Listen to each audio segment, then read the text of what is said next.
Numero 2 Russello.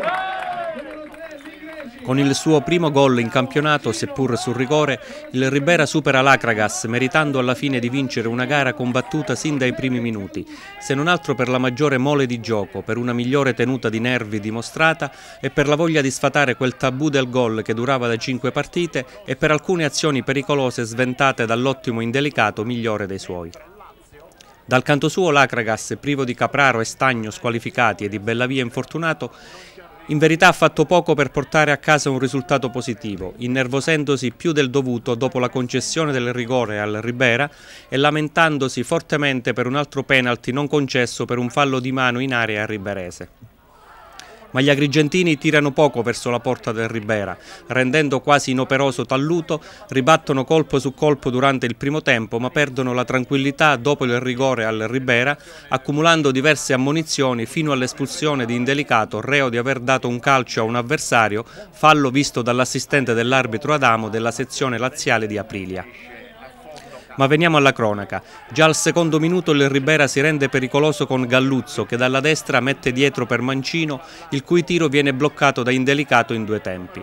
Ancora il Ribera al 12° ci prova con Martorana da fuori area e ancora Indelicato respinge il rasoterra. Al 22° bel lancio di Martorana per Virga, ma il centrocampista riberese si fa anticipare da Bonfatto. Al 30° prima apparizione dell'Akragas nell'area del Ribera con Vinciguerra che viene anticipato con i piedi da Talluto, ma il Ribera a dettare i tempi di gioco con Montalbano, la cui punizione dal limite al 33° termina di poco fuori e con Galluzzo che servito da Martorana tira in porta in precario equilibrio consentendo ad Indelicato di smanacciare la palla al 39°.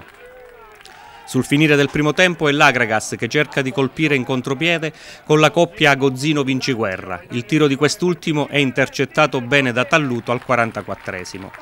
Il secondo tempo si apre con il calcio di rigore che deciderà le sorti della gara. Al 50° calcio di punizione di Martorana, Indelicato respinge, ma sul tentativo di ribattuta in rete di Montalbano l'arbitro ravvisa una trattenuta di Parisi sullo stesso allenatore giocatore del Ribera. Calcio di rigore tra le vibrate proteste degli acragandini. Va sul dischetto Mancino, il pubblico trattiene il fiato memore dell'errore dal dischetto di 15 giorni fa contro la capolista Due Torri, ma stavolta il centrocampista riberese non sbaglia spiazzando Indelicato.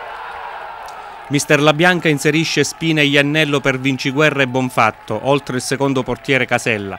Dall'altro lato Montalbano fa entrare in campo Cammarata, Raimondi e Corona.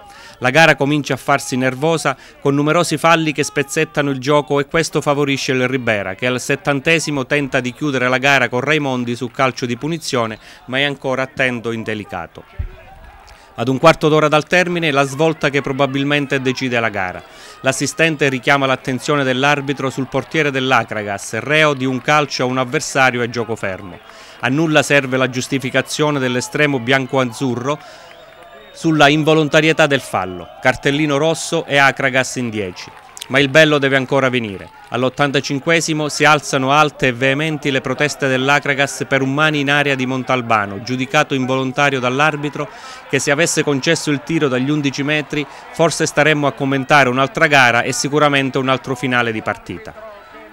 Da questo episodio in poi si susseguono falli e battibecchi tra giocatori in campo sino alla fine della gara, dove i tifosi del Ribera salutano con lunghi applausi la prima vittoria del campionato della propria squadra che, anche se ha il peggior attacco del campionato, può vantare la miglior difesa con un solo gol al passivo e l'imbattibilità del portiere Talluto giunta a 600 minuti.